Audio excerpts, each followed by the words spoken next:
먼저 오초라는 독초가 있는데 쑥과 굉장히 비슷해요. 해마다 오초를 섭취하시고 병원에 실려오시는 환자들이 많대요. 이 오초는 조선시대에는 사약을 만들 때 사용할 정도로 맹독을 가지고 있다고 하는데, 많이 자랐을 때는 쑥과 어느 정도 구분이 되지만 어린 잎인 새순은 쑥과 너무 비슷해서 이런 사고가 자주 발생되게 된다고 해요. 그리고 쑥은 아무 데서나 채취해서 드시면 안 되는데 그 이유는 바로 중금속 때문이에요. 도심이나 하천, 도로변에서 채취한 쑥에서는 기준치 이상의 발암물질인 중금속이 검출이 되고, 쑥을 채취할 때는 각별히 주의하시고 웬만하면 안전하게 재배돼서 판매하는 쑥을 드시는 것을 권장드려요. 또한 이 쑥 자체에도 독성이 있어 주의가 필요한데, 쑥은 잘못 먹었다가 맹독 때문에 응급실로 실려갈 수도 있어요. 얼마 전에 시골 마을에서 쑥 때문에 한바탕 큰 소동이 있었는데 마을 사람 7명이 쑥을 먹고 응급실에 실려갔던 일이에요. 도대체 왜 그들은 응급실에 실려간 걸까요? 봄이면 향긋한 향과 쌉싸름한 맛으로 많이들 드시는 쑥이 사실 정말 잘 알고 드셔야 한다는 건데, 잘못 알고 드시면 이 마을 사람들처럼 응급실에 실려갈 수도 있어요. 그럼 지금부터 쑥 드실 때 주의할 점, 그리고 쑥을 드시면 안 되는 분들, 쑥과 함께 드시면 안 되는 음식, 쑥의 효능, 쑥과 함께 드시면 보약이 되는 음식, 어떤 것이 있는지 쑥을 건강하게 드시는 방법까지 알려드릴게요. 우리나라에 자라는 쑥의 종류가 40종이 넘고 쑥과 비슷하게 생긴 독초도 있어서 채취할 때 주의해야 되는데, 먼저 오초라는 독초가 있는데 쑥과 굉장히 비슷해요. 해마다 오초를 섭취하시고 병원에 실려오시는 환자들이 많대요. 이 오초는 조선시대에는 사약을 만들 때 사용할 정도로 맹독을 가지고 있다고 하는데, 많이 자랐을 때는 쑥과 어느 정도 구분이 되지만 어린 잎인 새순은 쑥과 너무 비슷해서 이런 사고가 자주 발생되게 된다고 해요. 그리고 쑥은 아무 데서나 채취해서 드시면 안 되는데 그 이유는 바로 중금속 때문이에요. 도심이나 하천, 도로변에서 채취한 쑥에서는 기준치 이상의 발암물질인 중금속이 검출이 되고, 쑥을 채취할 때는 각별히 주의하시고 웬만하면 안전하게 재배돼서 판매하는 쑥을 드시는 것을 권장드려요. 또한 이 쑥 자체에도 독성이 있어 주의가 필요한데, 소화기관이 약한 사람이 과다하게 섭취할 경우에 복통이나 설사, 문제가 발생할 수 있어요. 임산부가 쑥을 드시면 자궁 수축을 유발해서 조산이나 유산의 위험성도 증가시킬 수가 있고, 쑥의 독성은 봄에 채취할 때보다 여름에 채취한 쑥에서 강하게 나타나게 돼요. 쑥의 독성으로 인해서 알러지를 일으킬 수 있는데 재채기나 콧물, 눈물이 많이 날 수가 있고, 두드러기나 복통의 증상도 나타날 수가 있겠죠. 심하면은 호흡곤란도 생길 수가 있겠고, 평소에 복숭아, 사과, 해바라기, 국화과 식물로 인해서 알레르기 반응이 있으신 분들은 특별히 주의하시는 걸 당부드려요. 몸에 열이 많은 분들도 쑥을 함부로 드시면 안 돼요. 쑥이 몸에 좋다고 해서 계피나 대추 또는 약재 같은 걸 넣어서 차로 끓여 드시기도 하고, 물 대신 드시거나 쑥즙을 내어 드시는 분들도 많으신데, 평소에 몸에 열이 많은 분들은 이렇게 드시면 안 돼요. 한의학 쪽에서는 생쑥은 따뜻하고 익힌 쑥은 뜨겁고 매운 성질을 갖고 있는 식물이라고 해요. 몸에 열이 많은 분들이 쑥을 저렇게 드시면 몸에 지나치게 많은 열이 발생해 오히려 부작용이 발생할 수가 있는데, 게다가 열은 특히 가슴과 머리 쪽으로 올라가게 돼요. 이 열로 인해 혈압도 올라갈 수가 있겠고 심장질환의 원인이 될 수도 있겠죠. 이런 쑥을 드실 때는 함께 먹는 음식도 중요한데, 절대로 함께 드시면 안 되는 음식은 우유예요. 요새 쑥을 이용해 케이크도 만들고 음료로 쑥 라떼 같은 것도 인기가 높은데, 쑥의 효능이 우유와 함께 먹으면 전부 사라지게 돼요. 우유의 카제인 단백질이 쑥에 있는 폴리페놀과 결합해서 몸에 흡수되지 않고 배출되도록 만들어요. 그래서 아무리 좋은 쑥도 우유와 함께 드시면 크게 소용이 없다니 굉장히 아쉽죠. 이때 한 가지 방법이 있어요. 우유 대신에 아몬드유나 오트밀 같은 대체우를 사용하시면 이런 문제는 바로 해결이 가능하죠. 그렇다면 쑥은 이렇게 주의할 점만 있을까요? 당연히 쑥에는 우리 몸에 좋은 효능들이 굉장히 많은데, 쑥의 효능 4가지를 바로 알려드릴게요.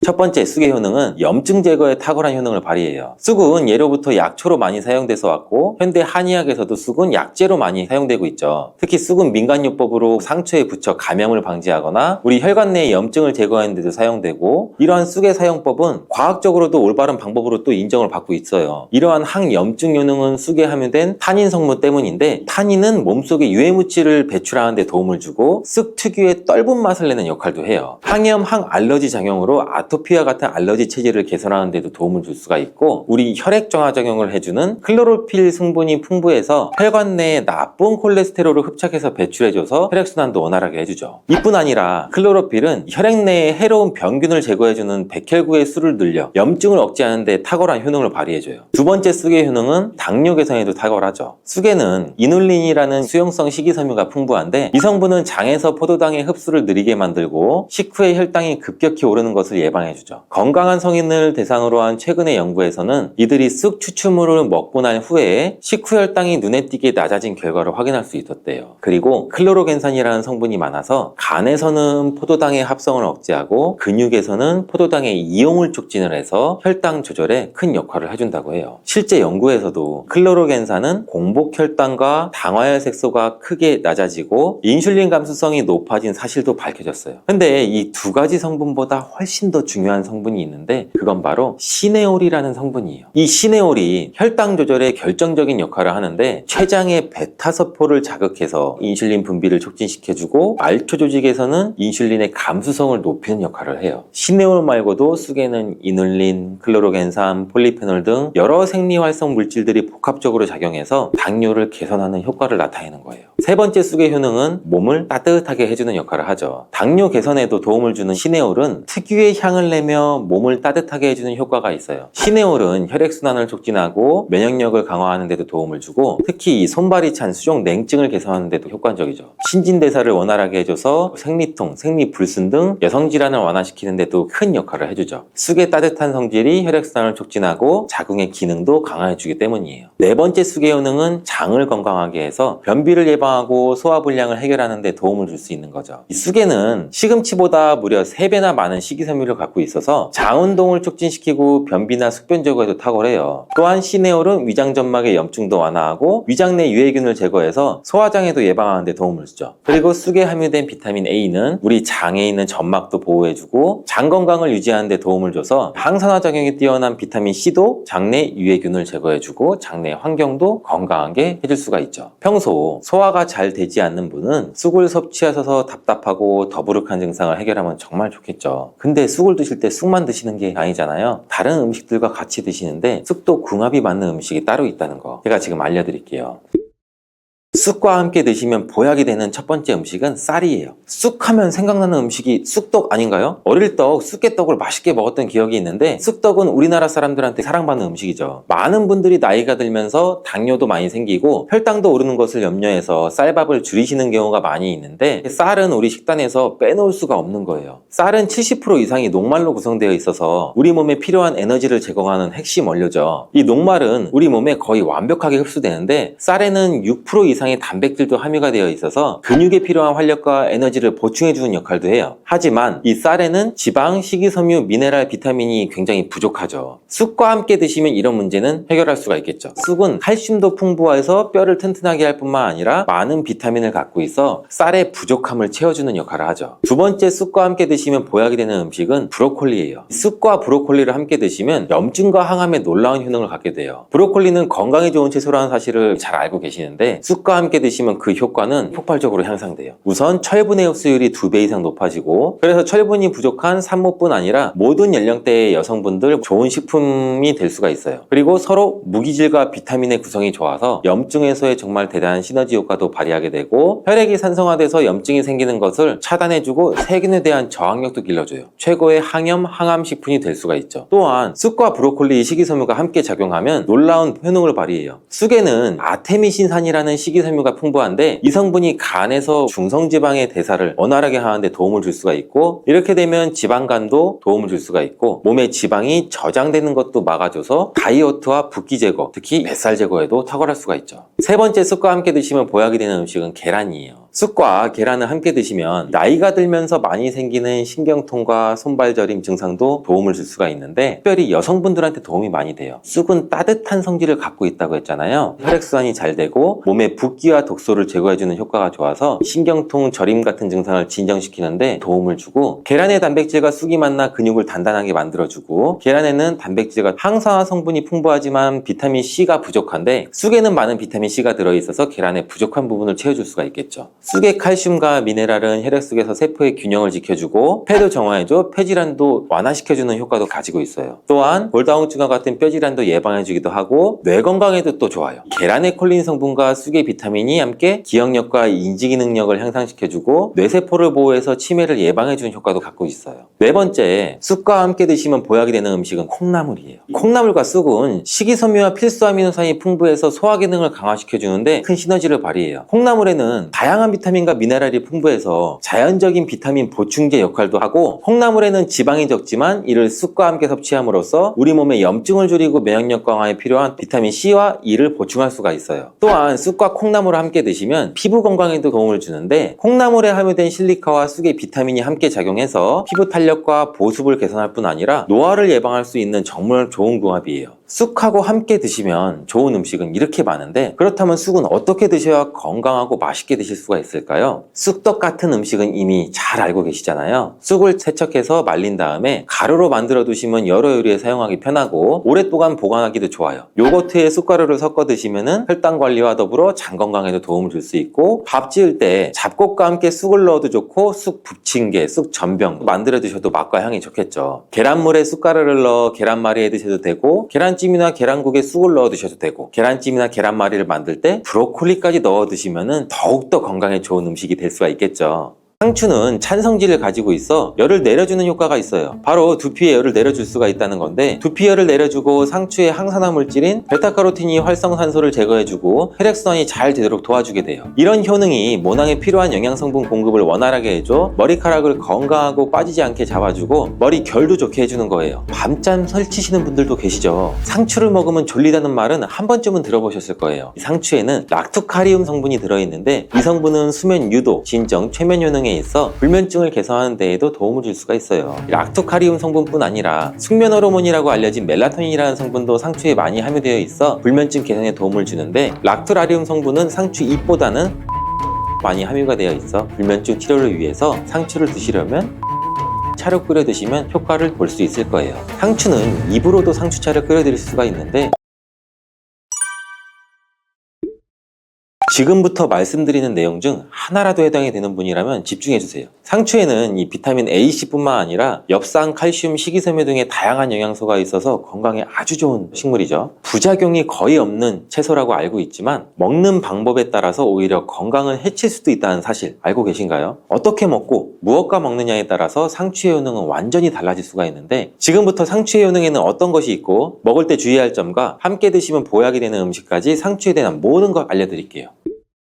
먼저 상추는 당뇨가 있는 분들한테는 정말 좋은 채소예요. 당뇨 환자라면 채식을 위주로 드시게 되는데, 당뇨에 좋다고 하는 말은 채소들의 단점이 소화가 잘 안 된다는 거죠. 반면에 상추는 소화가 잘 되고 영양소도 풍부하다는 장점이 있어요. 혈당 조절에도 아주 탁월한 효과가 있는데, 과연 어떤 성분 때문일까요? 이 상추만의 특별한 성분인 바로 락투신이라는 성분 때문인데, 이 락투신은 상추의 줄기를 꺾으면 보이는 하얀색의 액체 속에 있고 쓴맛을 내는 특징이 있어요. 최근 연구에 따르면 이 락투신은 장에서 포도당이 흡수되는 것을 억제해서 식후 혈당이 급격히 오르는 것을 막아주는 역할을 하는 것으로 밝혀졌죠. 이뿐만 아니라 이 락투신은 간에서 포도당의 생성을 줄이고 인슐린 감수성을 높여서 혈당을 낮추는 데 효과가 있다고 하는데, 여기에다 비타민 K도 풍부해서 인슐린 분비를 촉진하는 효과까지 있어요. 그리고 식이섬유가 풍부한데, 이는 인슐린 감수성을 높이는 데 굉장히 중요한 역할을 하죠. 2013년 한양대학교 연구팀의 발표에 의하면 상추의 식이섬유와 폴리페놀 성분이 인슐린 저항성을 개선하고 포도당의 흡수를 지연시킨다고 발표했어요. 상추는 또한 GI 지수가 23 정도, GL 지수가 100g당 0.5로 낮은데, 이 수치가 의미하는 것은 상추를 섭취했을 때 혈당 상승이 최소화되고 포만감은 길게 유지된다는 거예요. 그렇다면 상추와 함께 먹으면 당뇨 관리에 더욱 효과적인 음식에는 어떤 게 있을까요?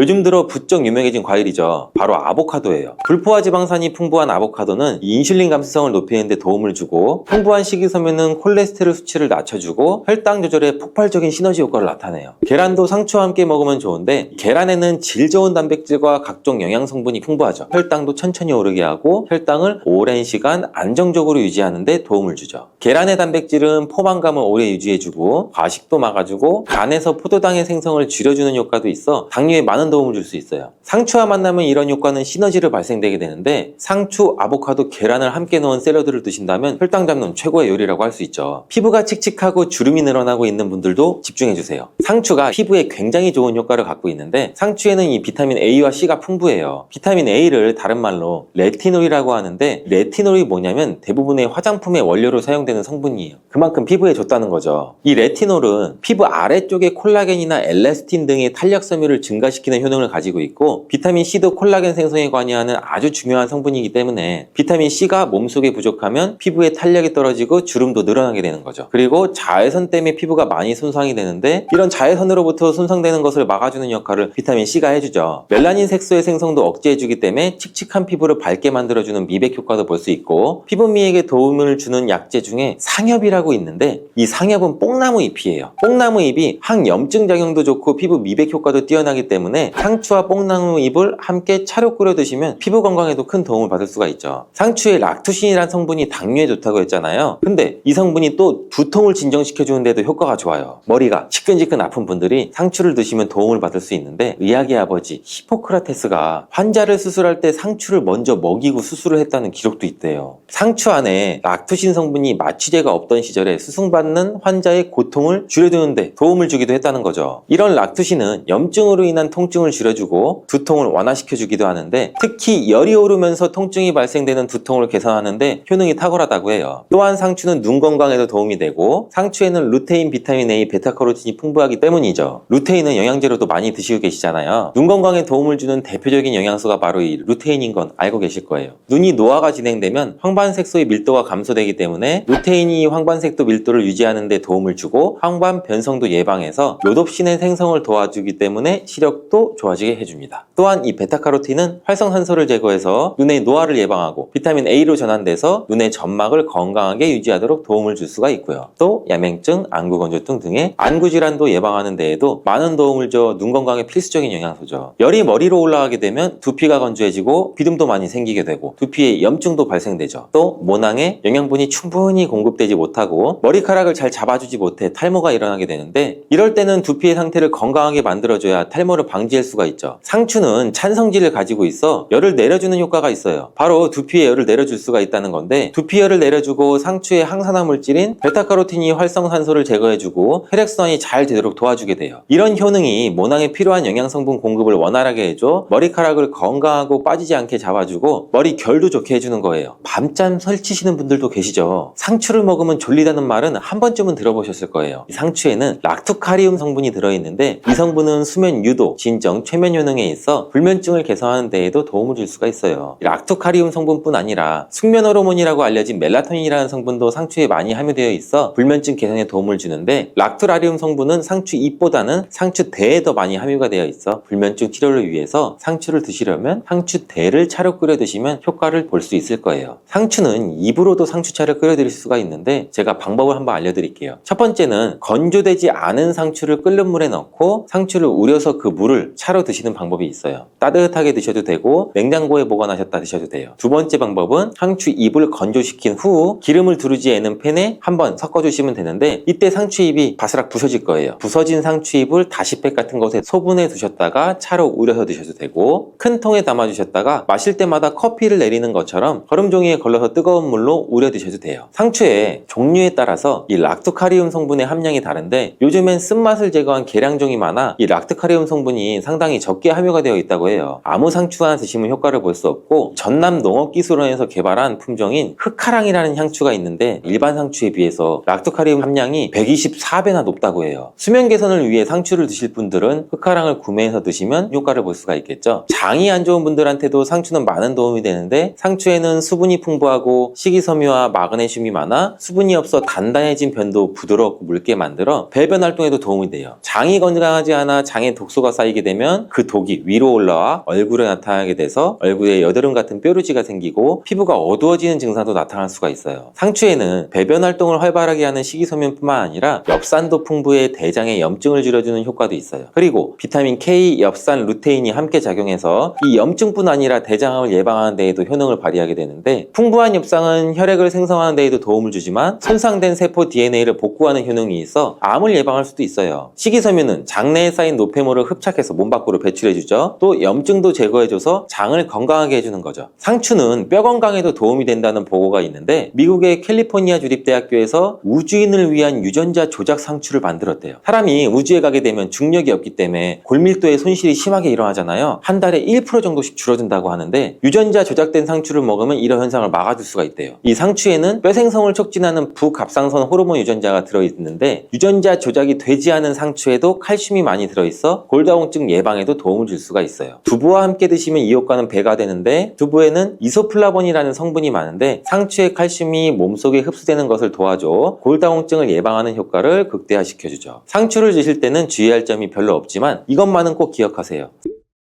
상추는 차가운 성질을 갖고 있다고 하는데 몸이 찬 사람이나 위장이 약하신 분들이 상추를 너무 많이 드시면 오히려 소화불량이나 설사나 복통 증상 등을 일으킬 수가 있어요. 이런 분들은 상추를 조금만 먹거나 익혀 드시는 게 좋아요. 또 갑상선이 약하신 분들도 주의하셔야 되는데 상추에는 갑상선 호르몬 생성을 방해하는 성분이 있어 갑상선 기능에 영향을 줄 수가 있죠. 그리고 상추를 보통 쌈을 싸 먹을 때 많이 드시잖아요. 그때 쌈장을 많이 드시게 되는데 상추가 문제가 아니라 이 쌈장이 문제죠. 쌈장은 다량의 소금과 설탕이 들어가게 되는데 특히 소금의 양이 문제가 되죠. 농촌진흥청의 자료에 따르면 보통 쌈장 100g당 평균 나트륨의 함량이 약 2310mg 들어있다고 해요. 국제보건기구에서는 하루 나트륨 권장 섭취량을 2000ml 이하로 먹으라는데 쌈장 한 수저 드시면 1일 나트륨 섭취량의 약 45%나 먹게 되는 거죠. 우리나라 음식 특성상 소금이 들어간 음식이 많잖아요. 김치나 다른 반찬을 먹게 되면 나트륨 권장 섭취량을 금방 넘게 되죠. 이렇게 과도하게 나트륨을 먹게 되면 고혈압, 심혈관 질환 등의 위험을 높이게 되죠. 혈관에 많으면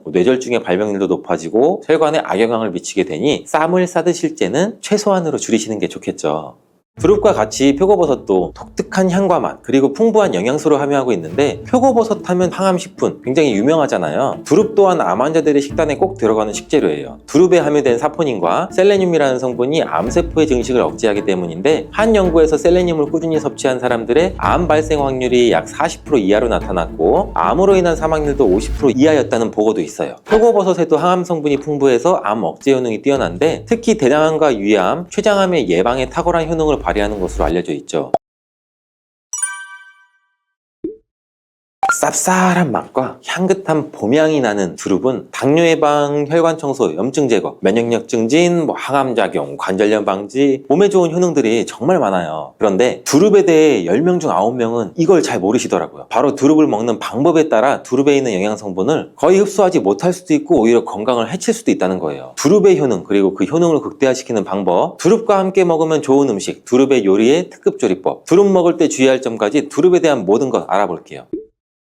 봄나무를 대표하는 두릅은 특유의 쌉싸름한 맛과 향이 있어 인기 만점인 채소예요. 두릅은 빠르면 3월 말부터 채취를 시작해서 5월까지가 제철이죠. 이때 맛과 향이 가장 뛰어난 것으로 알려져 있고 두릅의 종류에는 참두릅, 땅두릅, 개두릅이 있어요. 참두릅은 두릅나무에 달리는 새순을 채취한 거고 가장 많이 판매되고 있는 두릅이에요. 땅두릅은 나무두릅과 달리 땅에서 난다고 해서 땅두릅인데 한방 쪽에서는 독활이라고 부르면서 감기나 두통, 관절염의 약으로 사용되기도 한다고 해요. 개두릅은 엄나무의 새순이며 참두릅보다 맛이 떨어지고 새순이 붉은빛이 돌고 참두릅과 달리 새순에도 가시가 있는 것이 특징이라고 해요. 이런 두릅은 맛과 향이 뛰어날 뿐 아니라 영양성분도 풍부해서 건강에 아주 좋은데 두릅에는 비타민 A, K 그리고 대표적인 항산화 물질인 베타카로틴이 풍부해요. 비타민 A는 면역력을 강화하고 항산화 및 항염 효과가 뛰어나죠. 또 피부와 점막을 건강하게 유지시켜 외부로부터 세균과 바이러스의 침입을 방어하는 첫 번째 장벽 역할도 해요. 면역세포의 기능을 활성화시켜 우리 몸이 세균 바이러스와 싸울 수 있도록 도와주는 역할도 하죠. 또 활성산소를 제거해 항산화 작용으로 몸의 노화를 방지하고 다양한 질병의 발생을 줄여주는 효능도 있고 두릅에 풍부한 비타민 K는 뼈를 튼튼하게 하고 혈관을 건강하게 하는 데 도움을 주고 비타민 K는 칼슘의 흡수를 돕고 뼈에서 칼슘이 빠져나가는 것을 방지해서 뼈의 밀도를 높여 골다공증과 같은 뼈질환을 예방해요. 또한 혈관 내의 염증을 억제하고 칼슘이 혈관에 침착되는 것을 억제해서 동맥경화, 고혈압, 심장병 등의 심혈관 질환을 예방하는 데에도 도움을 주는 것으로 알려져 있어요. 다만 비타민 A, 비타민 K 등은 지용성 성분으로 그냥 물에 데쳐서 섭취할 경우에는 흡수율이 약 10%도 되지 않는다고 해요. 왜냐하면 지용성 성분은 물에 잘 녹지 않고 기름에 잘 녹는 성분이기 때문인데 그래서 두릅을 물에 살짝 데친 후에 기름에 조리해서 섭취하면 흡수율이 최대 8배까지 높아질 수 있는 거죠. 근데 기름도 아무 기름이나 사용하시면 오히려 건강을 해칠 수 있는 것 아시죠? 올리브유 또는 들기름 같은 오메가3 지방산이 풍부한 기름을 사용하는 게 좋은데 오메가3 지방산이 풍부한 기름과 두릅의 지용성 영양 성분이 만나서 효과가 더 좋아질 수 있는 거예요. 그러니까 두릅은 반드시 기름에 볶아서 드셔야겠죠. 근데 기름에 볶은 두릅하고 같이 먹으면 맛도 좋고 보약이 되는 음식이 있다면 어떻게 하시겠어요? 당연히 같이 요리해 드시는 게 좋겠죠.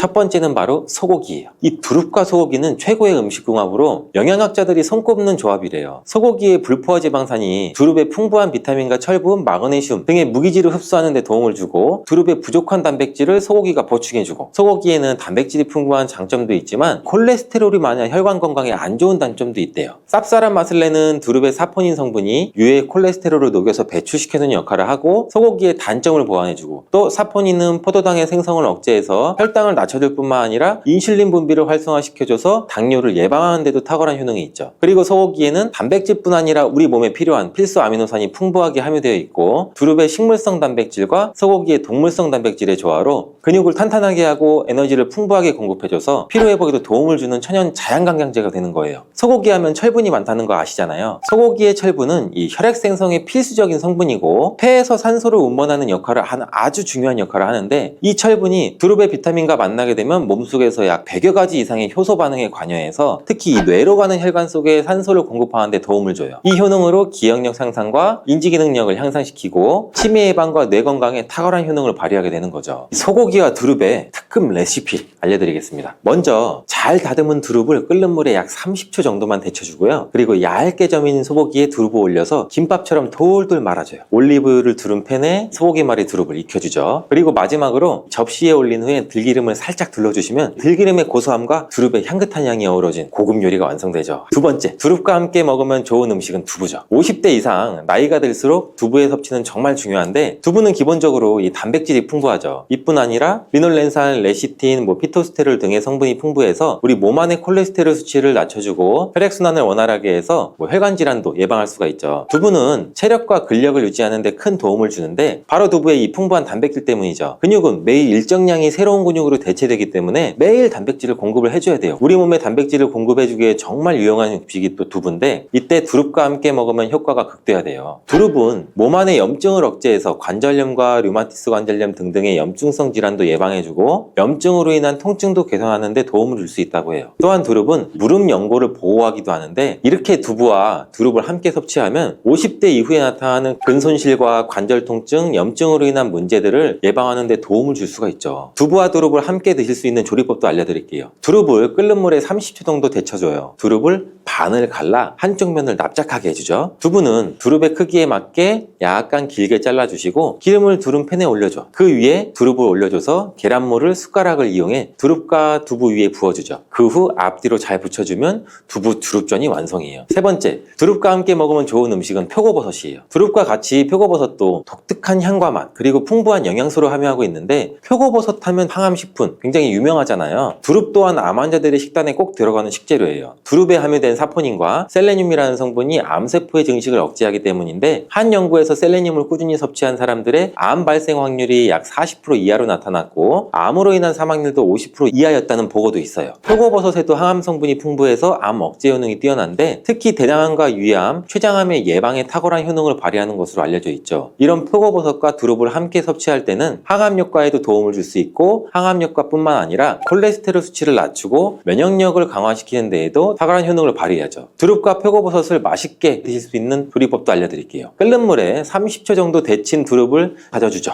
표고버섯도 채를 썰어주고 밀가루와 계란을 함께 넣은 반죽에 잘 섞어줘요. 이때 당근도 채를 썰어 넣어 함께 넣어주셔도 좋죠. 이렇게 만든 반죽을 올리브유 두릅팬에 잘 붙여주면 두릅, 표고버섯 전이 완성되죠. 네 번째, 두릅과 함께 먹으면 좋은 음식은 초고추장이죠. 정확히는 초고추장에 들어가는 식초예요. 데친 두릅을 초고추장에 찍어 드시는 방법이 가장 일반적으로 많이 드시는 방법인데, 하나 기억하실 것은 데친 두릅을 올리브유에 한 번 더 살짝 볶아 드시면 영양성분의 흡수율도 8배 이상 높아지고 기름으로 인해 맛과 풍미도 훨씬 좋아진다는 점도 기억해 주세요. 두릅에는 캠페롤과 퀘르세틴이라는 성분이 풍부한데, 퀘르세틴은 양파에 풍부한 성분으로 혈관 청소부라고는 별명도 가지고 있죠. 캠페롤이라는 성분은 브로콜리에도 풍부하게 함유된 강력한 항암 물질이에요. 캠페롤과 퀘르세틴이 함께 풍부한 두릅은 면역력도 올려주고 염증 제거는 물론이고 혈관에 쌓이는 혈전과 콜레스테롤도 제거해주는 데 도움을 줄 수가 있죠. 이런 효능은 식초와 만나면 효능이 극대화돼요. 식초의 산성이 두릅의 항산화 효능을 끌어올려주고 노폐물을 배출하는 데 탁월한 효능을 발휘하게 돼요. 또한 두릅의 항산화 성분과 각종 비타민, 식초가 만나 뇌세포의 활성을 도와주고 뇌혈관을 깨끗하게 해줘서 뇌신경을 건강하게 해주죠. 그렇다면 두릅은 맛과 영양이 좋으니 그냥 내 맘대로 먹어도 될까요? 절대 그렇지 않아요. 두릅도 드실 때 주의할 점이 있어요.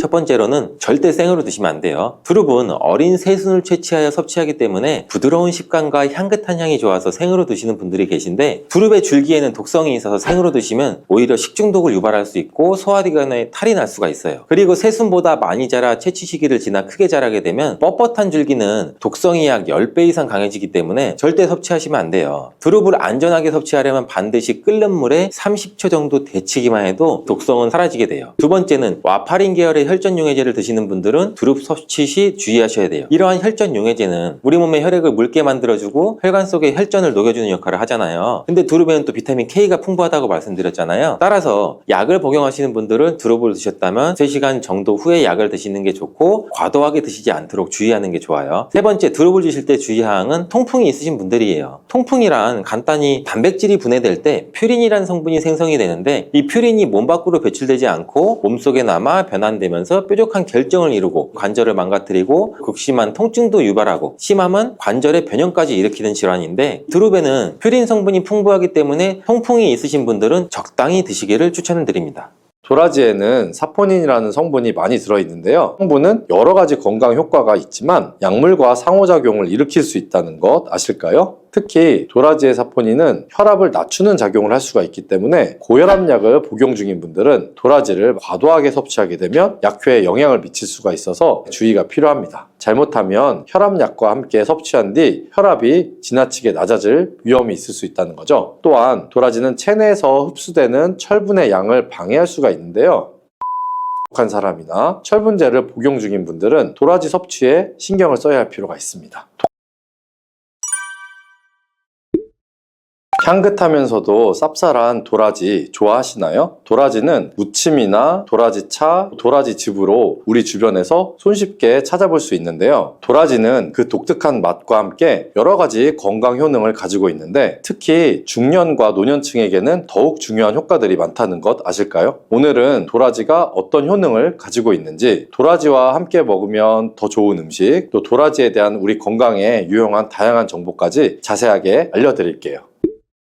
첫 번째 도라지의 효능은 바로 기관지 건강에 도움을 준다는 점입니다. 먼저 도라지가 기관지 건강에 좋다는 이야기 들어보신 분 있으신가요? 예로부터 도라지는 기침이나 가래에 좋다고 했는데요. 동의보감에서도 거담작용, 즉 가래를 없애주는데 도움이 된다고 기술이 되어 있습니다. 동의보감뿐만 아니라 도라지는 폐 건강과 면역력 증진에 좋은 음식으로 예로부터 사랑받아 왔습니다. 혹시 사포닌이라고 들어보셨나요? 홍삼에 이 사포닌 성분이 들어있어서 몸에 좋다고 들어보셨을 거예요. 도라지에도 이 사포닌이라는 성분이 풍부하게 들어있는데요. 이 사포닌은 기관지의 염증을 완화하고 기침을 줄여주는 효과가 있습니다. 그래서 도라지는 기침이나 가래가 잘 배출되지 않는 증상에 특히 좋은 음식으로 알려져 있는 거죠. 도라지를 꾸준히 섭취하면 기관지에 쌓여있는 불순물을 배출하는데 도움을 줄 수가 있는 거고요. 이는 겨울철에 건조한 공기나 감기와 같은 호흡기 질환으로 인한 불편함을 줄이는데 큰 도움이 될 수가 있습니다. 또한 도라지는 기침을 완화해주는 효과가 있어서 목이 칼칼하거나 인후염 증상에 시달릴 때도 유용한 자연 치료제가 될 수가 있답니다. 목이 안 좋으면 도라지차를 권하는 이유도 그런 것이죠. 이제부터는 목이 칼칼하거나 기관지가 불편하다는 느낌이 드실 때 도라지 한번 드셔보시는 것 어떨까요? 두 번째 도라지의 놀라운 효능은 바로 면역력 강화입니다. 오래 묵은 도라지는 산삼보다 더 좋다는 옛말 들어보신 분 있으실까요? 아까 알려드린 도라지에 들어있는 사포닌이라는 성분 외에도 도라지에는 여러 가지의 비타민과 미네랄이 풍부하게 들어있어서 면역 체계를 강화하는 데 도움을 주는데요. 특히 도라지에는 비타민C가 풍부하게 들어있는데, 이 비타민은 면역세포의 기능을 향상시키고 몸의 자연 방어력을 높여주는 역할을 합니다. 또 도라지는 항산화 물질인 플라보노이드와 폴리페놀을 함유하고 있어서 우리 몸이 외부에서 들어오는 바이러스나 세균에 잘 대응할 수 있도록 도와줍니다. 또한 도라지와 같은 흰색 채소에 풍부하게 들어있는 안토잔틴은 체내 노폐물 배출을 촉진하고 세균과 바이러스 저항력을 높여서 면역력을 증진시키는 효과가 있어 면역력이 떨어지기 쉬운 겨울철에 도라지를 자주 섭취하면 건강을 유지하는 데 큰 도움이 될 수 있다는 것 알아두시고요. 도라지의 대단한 효능 세 번째는 암 예방 효과입니다. 도라지는 암 예방에도 도움이 될 수 있는 식품으로 알려져 있는데요. 향긋하고 쌉쌀한 도라지 몸에 좋다는 것은 알았지만 암 예방에도 도움이 된다는 것은 참 놀랍죠. 도라지에 포함된 사포닌 성분은 암세포의 성장을 억제하는 데 중요한 역할을 한다는 많은 연구 결과가 있는데요. 특히 도라지에 들어있는 파이토케미컬 성분은 항암 작용을 해서 세포의 변이를 막아주는 효과가 있습니다. 또한 도라지에 있는 다양한 비타민과 미네랄은 암 예방에 중요한 역할을 하며 항염 작용을 통해서 몸의 염증 수치를 줄여주기도 합니다. 한국 식품영양과학회지에 제출된 논문에 따르면 도라지 추출물로 실험 연구를 해봤는데요. 그 결과는 아주 놀라웠습니다. 실험 결과는 도라지 추출물이 자궁경부암, 유방암, 간암, 폐암세포에도 성장 억제하는 효능이 있는 항암 효과가 있다는 것을 알아냈고 또 다른 연구의 실험 결과에서는 도라지가 암세포 성장을 억제하고 암세포 자멸사를 유도하는 것으로 밝혀졌다고 합니다. 물론 도라지 하나로 모든 것이 해결되는 것은 아니지만 도라지를 꾸준히 섭취하면 도라지의 효능으로 몸이 건강한 상태를 유지하며 암을 예방하는 데도 도움이 될 수 있다는 거 알아주시고요.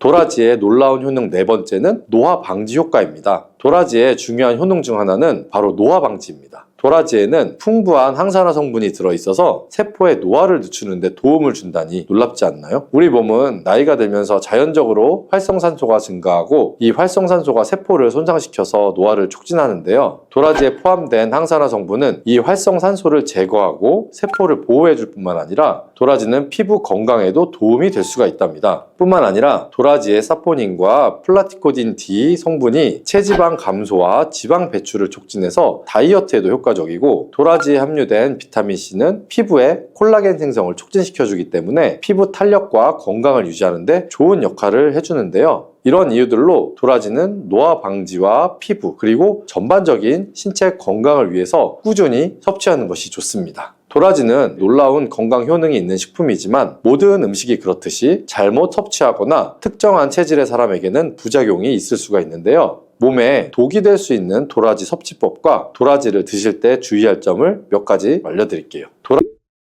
도라지가 독이 될 수도 있는 첫 번째, 바로 도라지와 약물의 상호작용입니다. 도라지에는 사포닌이라는 성분이 많이 들어있는데요. 이 성분은 여러 가지 건강 효과가 있지만 약물과 상호작용을 일으킬 수 있다는 것 아실까요? 특히 도라지의 사포닌은 혈압을 낮추는 작용을 할 수가 있기 때문에 고혈압약을 복용 중인 분들은 도라지를 과도하게 섭취하게 되면 약효에 영향을 미칠 수가 있어서 주의가 필요합니다. 잘못하면 혈압약과 함께 섭취한 뒤 혈압이 지나치게 낮아질 위험이 있을 수 있다는 거죠. 또한 도라지는 체내에서 흡수되는 철분의 양을 방해할 수가 있는데요. 철분이 부족한 사람이나 철분제를 복용 중인 분들은 도라지 섭취에 신경을 써야 할 필요가 있습니다. 도라지를 섭취할 때는 철분 보충제나 기타 약물을 복용하는 시간을 두고 섭취하는 것을 기억해 주시고요. 도라지 섭취할 때 주의할 점 두 번째는 바로 소화 기능이 약한 사람의 섭취입니다. 도라지가 소화에 안 좋다니 놀라셨나요? 소화 기능이 약한 사람들은 도라지 섭취에 주의해야 하는데요. 도라지는 섬유질이 풍부해서 소화를 촉진하는 데 도움을 줄 수가 있지만 소화가 약한 사람에게는 오히려 자극을 줄 수가 있기 때문인데요. 도라지를 좀 과하게 섭취하면 위장이 민감한 사람들은 배탈이 나거나 또 설사를 경험할 수가 있고 또한 도라지에 들어있는 사포닌이 위벽을 자극할 수가 있기 때문에 위염이나 위장장애가 있는 분들은 도라지 섭취를 자제하거나 적은 양으로 시작하는 것이 좋습니다. 또한 도라지는 차가운 성질을 가지고 있어서 찬 음식을 잘 소화하지 못하는 체질의 사람들에게는 문제가 될 수 있는데요. 특히 몸이 차가운 성질을 가진 분들이 도라지를 과도하게 섭취하면 위장이 자극을 받아 소화불량이나 복통을 일으킬 수가 있습니다. 체질에 맞지 않는 음식을 먹으면 소화기관에 무리가 가기 때문에 도라지의 섭취는 체질에 맞는 사람에게는 건강에 아주 좋지만 만약 평소에 찬 성질의 음식을 자주 피하고 있다면 도라지를 섭취하기 전에 체질에 맞는지 한번 점검해 보시면 좋고요. 체질에 잘 맞지 않다면 도라지의 효능을 제대로 누리기가 어려울 수가 있기 때문입니다. 소화 기능이 약한 사람들은 처음에는 소량을 섭취해보고 그 후에는 반응을 살펴보면서 양을 조절하는 것이 중요하고요. 도라지를 끓여서 차처럼 마시거나 다른 음식과 함께 섭취하면 소화에 부담을 덜어줄 수가 있으니까 소화기관이 약하신 분들은 이런 방법을 꼭 고려해 보시면 좋겠습니다. 도라지를 먹을 때 궁합이 좋은 음식들과 함께 섭취하면 그 효능을 더욱 극대화할 수 있다는 것 아실까요? 이 음식들을 도라지와 함께 섭취하면 서로의 효능을 보완하고 건강에 좋은 영향을 미칠 수가 있다는데요. 그럼 어떤 음식이 도라지와 잘 어울리는지 궁금하신가요? 도라지와 함께 먹으면 좋은 음식들을 바로 소개해 드릴게요.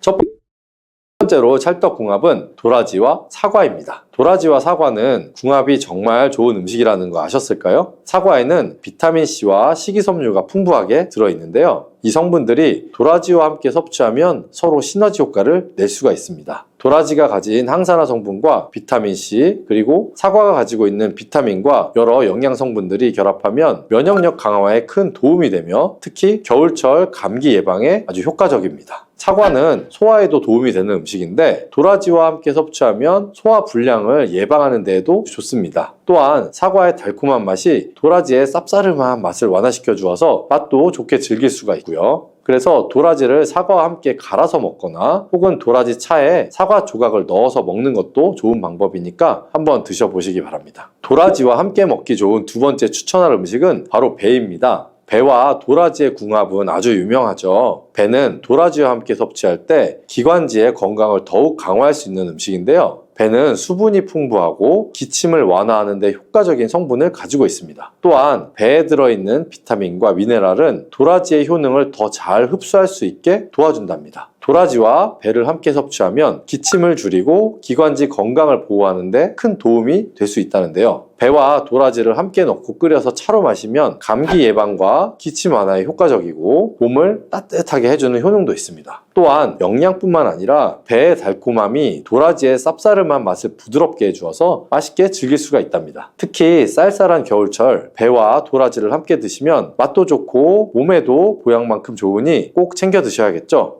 도라지와 환상의 짝꿍 세 번째는 바로 생강입니다. 생강은 차가운 성질을 가진 도라지를 따뜻하게 만들어주는 음식으로 도라지와 함께 섭취하면 몸을 따뜻하게 하고 소화 기능을 도와주는데요. 생강은 위장을 자극해서 소화를 촉진하고 몸에 쌓인 노폐물을 배출하는 데 효과적이죠. 특히 도라지와 생강을 함께 끓여서 차로 마시면 겨울철에 몸을 따뜻하게 해주고 면역력을 강화하는 데도 아주 좋습니다. 생강은 혈액순환을 도와주고 염증을 감소시키는 효과가 있어서 도라지의 효능을 더욱 잘 살려준답니다. 이 두 가지를 함께 섭취하면 감기 예방뿐만 아니라 체내에 쌓인 독소를 배출하는 데에도 큰 도움이 되니까 도라지와 생강을 함께 우려서 차로 한번 마셔보세요. 도라지와 찰떡궁합인 음식이 있으면 도라지와 궁합이 좋지 않은 식품도 있겠죠. 도라지의 효능을 제대로 누리기 위해서는 음식의 궁합도 신경을 써야 하는데요. 도라지와 함께 먹을 때 피해야 할 식품들을 바로 소개해 드릴게요. 첫 번째로 피해야 할 음식은 바로 돼지고기입니다. 돼지고기는 기름기가 많고 소화가 잘 안 되는 고기 중에 하나인데 도라지와 함께 섭취하면 소화불량을 일으킬 수 있다는 거 모르셨죠? 도라지의 효능이 잘 전달이 되려면 소화가 잘 되어야 하는데 돼지고기와 도라지를 함께 먹으면 도라지에 들어있는 유효 성분들이 제대로 흡수되지 않을 수가 있는데요. 그래서 도라지와 돼지고기는 함께 먹지 않는 것이 좋습니다. 또한 돼지고기는 기름기가 많아 과하게 섭취할 경우에는 혈중 콜레스테롤 수치를 높일 수가 있기 때문에 도라지의 건강 효과를 온전히 누리기 위해서는 돼지고기와 함께 먹지 않는 것이 좋답니다. 두 번째로 궁합이 좋지 않은 음식은 바로 술입니다. 술은 도라지와 함께 먹으면 그 효능이 상쇄될 수 있다는 거 아셨나요? 시중에 도라지로 만든 도라지주도 나와 있기는 하는데요. 하지만 사실 건강에는 술과 도라지를 함께 섭취하는 것이 좋지는 않습니다. 술을 마시면 간에서 해독작용을 하게 되는데요. 도라지에 있는 성분들이 간에 부담을 줄 수가 있기 때문에 술을 마신 후 도라지를 섭취하면 간에 과하게 부담을 줄 수가 있어서 같이 드시는 것은 좋지가 않습니다. 또한 술은 면역력에 좋지 않은 영향을 미칠 수 있기 때문에 면역력을 강화하려는 목적으로 도라지를 섭취하는 경우에는 꼭 술 드시는 것을 피하셔야겠죠.